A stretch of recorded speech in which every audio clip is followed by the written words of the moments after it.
Eklavya commerce ક્લાસીસમાં આપનું હાર્દિક સ્વાગત છે। હું છું ડોડિયા કલ્પેશ। આજે આપણે વાત કરવાની છે તો આપણો વિષય છે આંકડાશાસ્ત્ર અને આપણો વિષયાંક છે સુરેખ સહસંબંધ।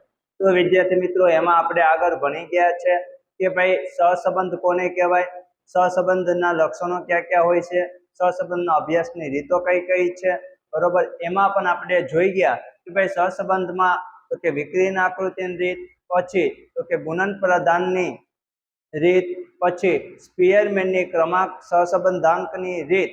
એમાં પણ આપણે જોઈ ગયા કે જ્યારે ક્રમ આપેલો હોય ત્યારે, પછી જ્યારે ક્રમ આપેલો ન હોય પરંતુ સંખ્યા આપેલી હોય ત્યારે, અને આજે આપણે વાત કરવાની છે કે સ્પીયરમેનની ક્રમાંક સહસંબંધની રીત નંબર 3।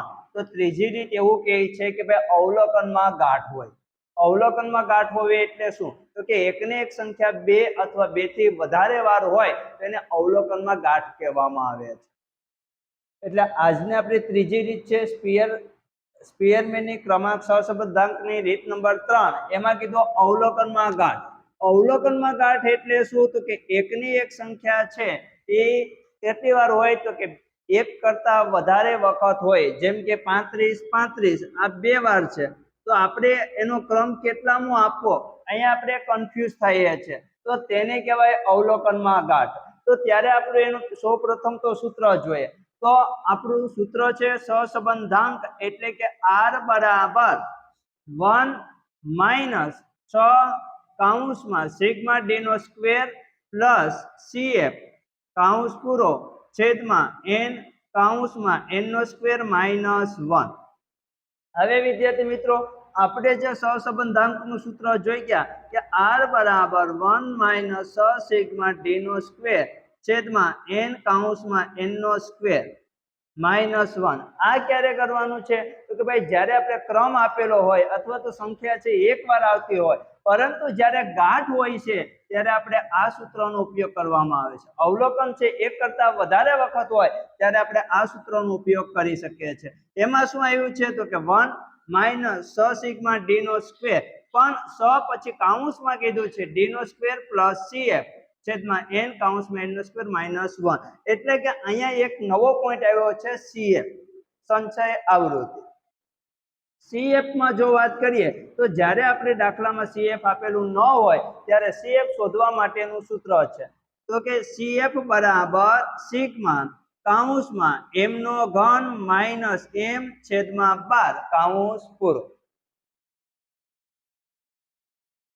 તો આપણે આ cf છે, પણ જ્યારે આપણે cf છે એની ગણતરી ન કરવી હોય અને એની શોર્ટકટ કી જોતી હોય તો ત્યારે આપણે થોડુંક ધ્યાન રાખવાનું છે કે ભાઈ એકની એક સંખ્યા 2 વાર હોય ત્યારે આપણો cf આવશે 0.5।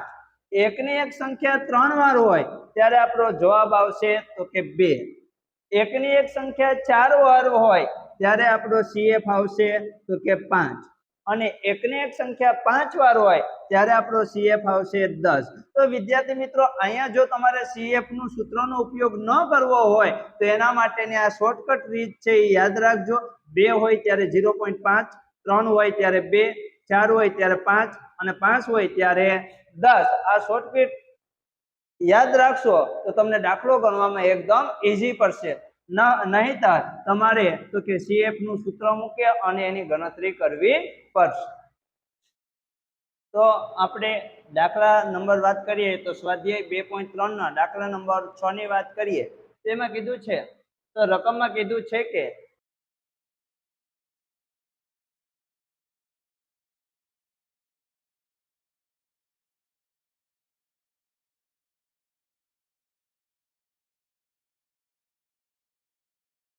બે વ્યક્તિ છે ઇન્ટરવ્યુ માટે જાય છે અને પ્રથમ વ્યક્તિ દ્વારા અપાયેલ ગુણ અને બીજા વ્યક્તિ દ્વારા અપાયેલ ગુણ એટલે કે ઉમેદવાર છે, ઉમેદવાર a b c d e f g h।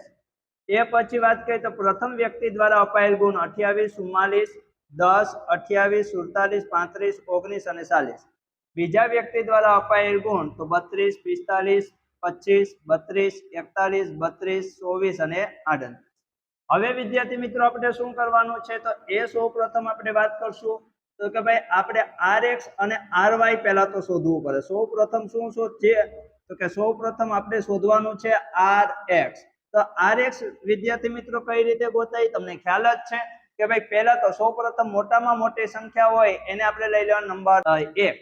તો સૌથી મોટી સંખ્યા હોય એને નંબર 1 લેવાનો છે. તો ચાલો મારી સાથે તમે જોતા જાઓ. આમાં સૌથી મોટામાં મોટી સંખ્યા કઈ છે તો કે 47. એને આપશું ક્રમ નંબર 1. 47 થી નાની સંખ્યા કઈ છે તો કે 47 થી નાની સંખ્યા છે 44. એને આપણે નંબર આપશું 2. 44 થી નાની સંખ્યા કઈ છે તો કે 44 થી નાની સંખ્યા આપેલી છે તો કે 40. તો એને આપણે નંબર આપશું 3. 40 થી નાની સંખ્યા કઈ છે તો કે 40 થી નાની સંખ્યા છે 35. તો 35 ને આપણે નંબર આપશું 4.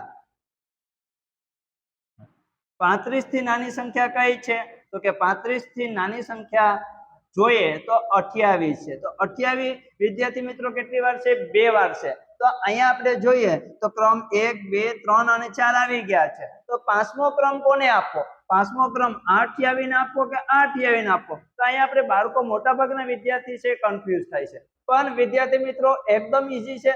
આને આપણે શું કરવાનું છે તો કે એકને ક્રમ આપો 5 અને એકને ક્રમ આપીએ 6. તો જો બે વિદ્યાર્થી હોય અને એને જે ગુણ આપવાના હોય એમાં બંનેને 28 ગુણ હોય અને એને જો આપણે નંબર આપવાનો હોય તો એના માટે આપણે શું કરવું પડે તો કે એના માટે આપણે જે ક્રમ આવે છે બે ક્રમનો સરવાળો કરી અને 2 વડે ભાંગવામાં આવે છે. એટલે કે ક્રમ નંબર 4 આવી ગયા છે. તો આ 28 2 વાર 28 છે. તો ક્રમ 2 આવે છે 5 વત્તા 6. તો 5 વત્તા 6 એટલે કેટલા થાય? 5 ને 6 તો કે 11. 11 ભાગ્યા 2 એટલે કેટલા થાય તો કે 5.5. 5.5 કેટલામો ક્રમ ગયો તો કે 5મો ક્રમ પવાયો ગયો અને 6થો ક્રમ પવાયો ગયો. તો હવે વિદ્યાર્થી મિત્રો 7મો ક્રમ કોને આપશું? તો 7મો ક્રમ આપશું 19. તો 19 ને ક્રમ નંબર 7 અને ત્યારબાદ તો કે 10. તો 10 ને ક્રમ નંબર આપશું 8.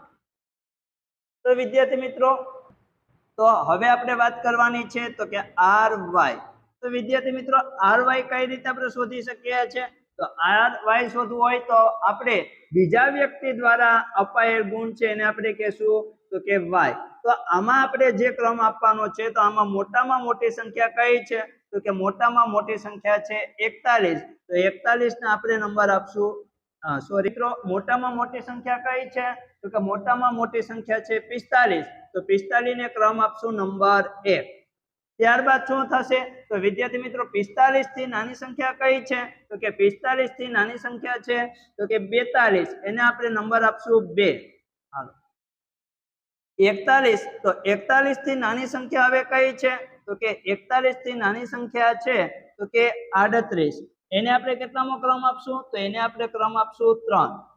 હાલો તો હવે વિદ્યાર્થી મિત્રો શું કરવાનું છે તો કે 38 ને નંબર 3 આપી દીધા છે.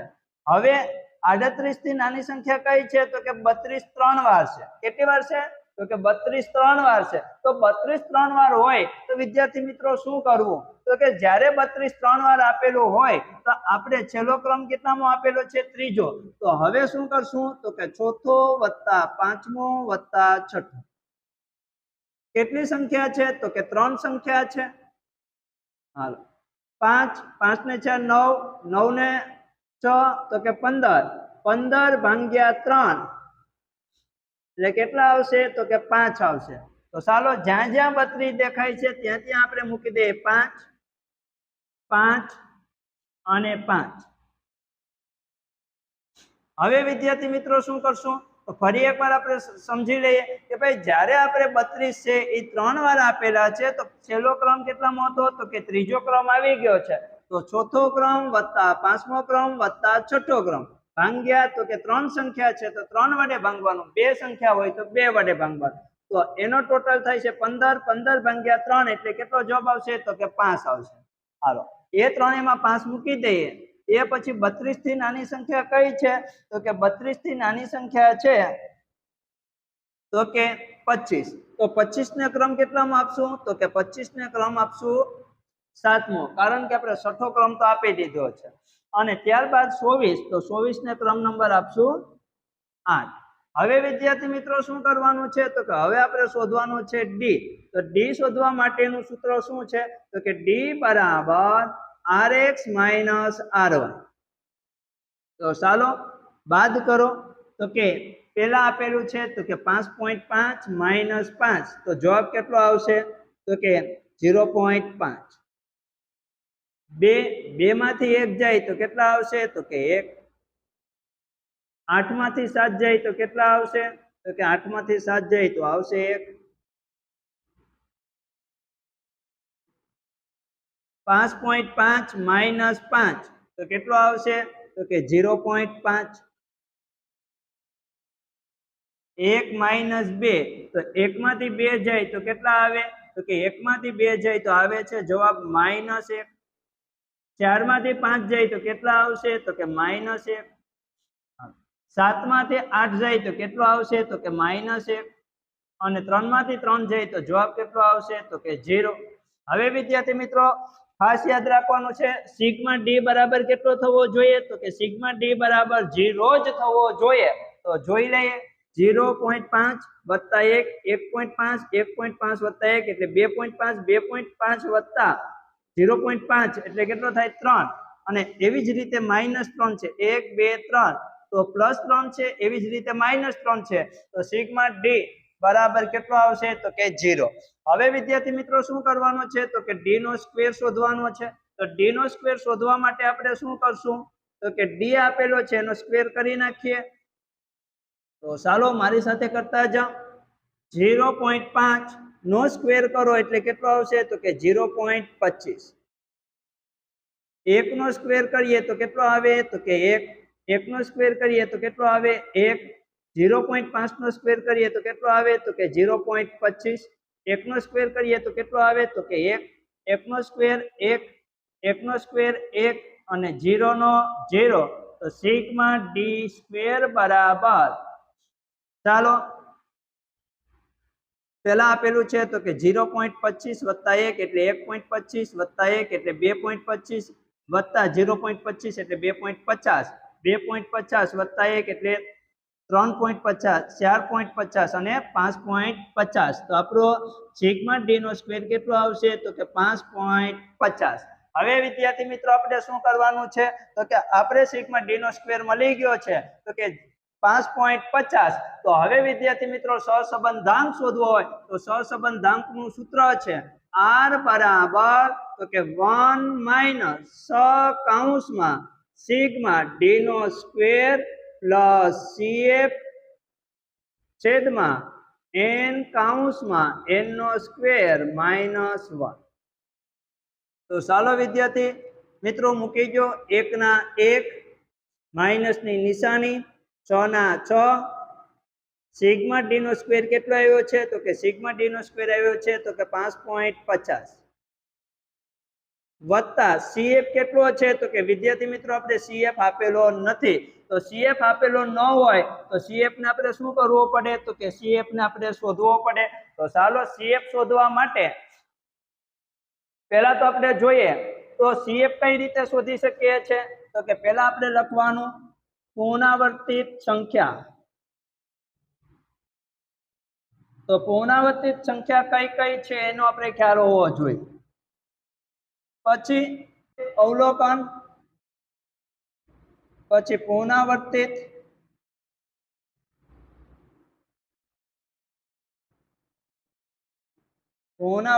અવલોકન, પછી પુનરાવર્તિત સંખ્યા. તો ચાલો વિદ્યાર્થી મિત્રો પુનરાવર્તિત અવલોકન ક્યાં ક્યાં થાય છે તો આમાં આપણે જોઈ શકીએ તો આમાં કેટલા છે તો કે 28 છે. તો મૂકી દઈએ પુનરાવર્તિત અવલોકન 28.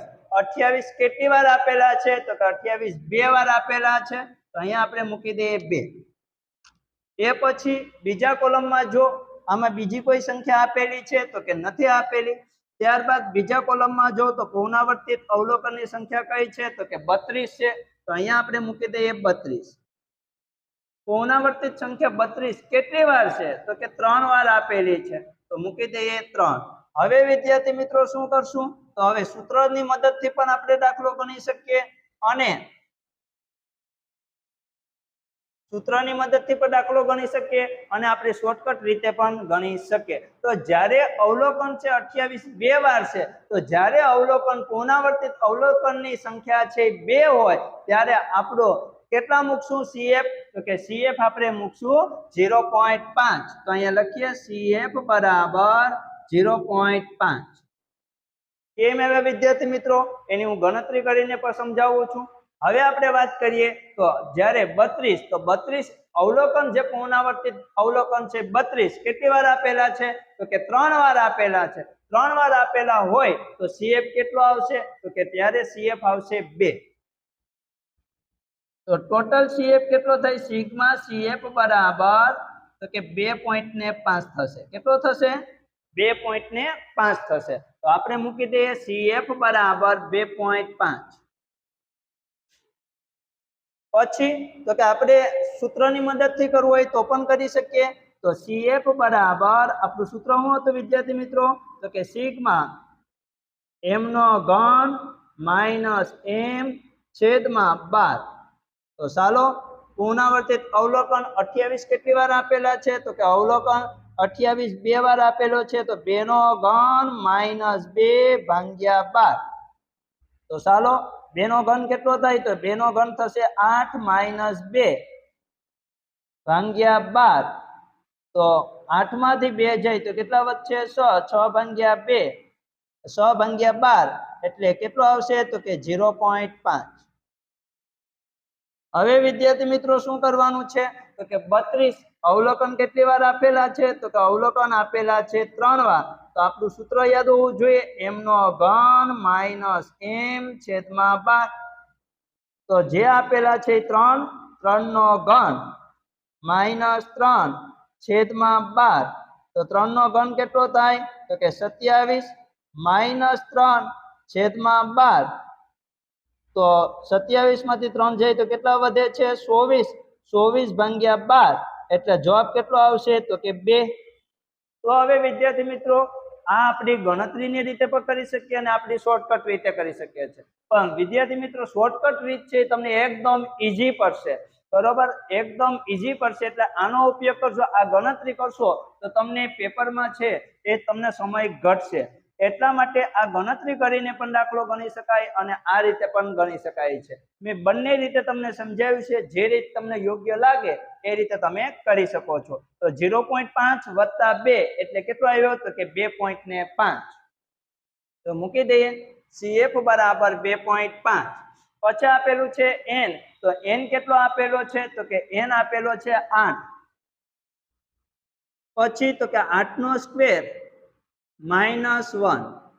તો હવે વિદ્યાર્થી મિત્રો શું કરશું? તો કે 1 ના 1 માઈનસની નિશાની 6 કૌંસમાં 5.50 વત્તા 2.50 તો કેટલા થશે? તો કે 5.50 અને 2.50 એટલે કેટલા આવશે? 8 આવશે.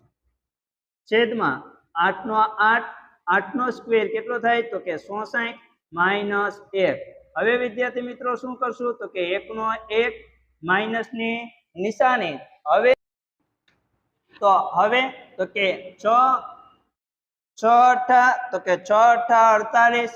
તો મૂકી દઈએ તો કે 1 માઈનસ 48 છેદમાં 8 ના 8 64 માંથી 1 જાય તો કેટલા વધે? તો કે 63. હવે આગળ તો કે 1 નો 1 માઈનસની નિશાની 48 ના 48. હવે વિદ્યાર્થી મિત્રો તો કે 63 ગુણ્યા 8 તો આવશે 504. હવે આગળ તો કે 1 ના 1 48 ભાગ્યા 504 તો આપણો જવાબ આવશે તો કે 0.095. હવે વિદ્યાર્થી મિત્રો શું કરશું? તો કે 1 માંથી 0.095 બાદ કરશું તો 1 માઈનસ 0.095 એટલે આપણો જવાબ આવશે 0.51. તો આપણે જવાબ શું આવશે? તો કે r બરાબર 0.51. તો વિદ્યાર્થી મિત્રો મને આશા છે કે આ સમ તમને સમજાઈ ગયો હશે. બરોબર, જો મારો વિડીયો ગમ્યો હોય તો લાઈક કરો, શેર કરો અને સબસ્ક્રાઇબ કરો. મળીએ આવતા વિડીયો.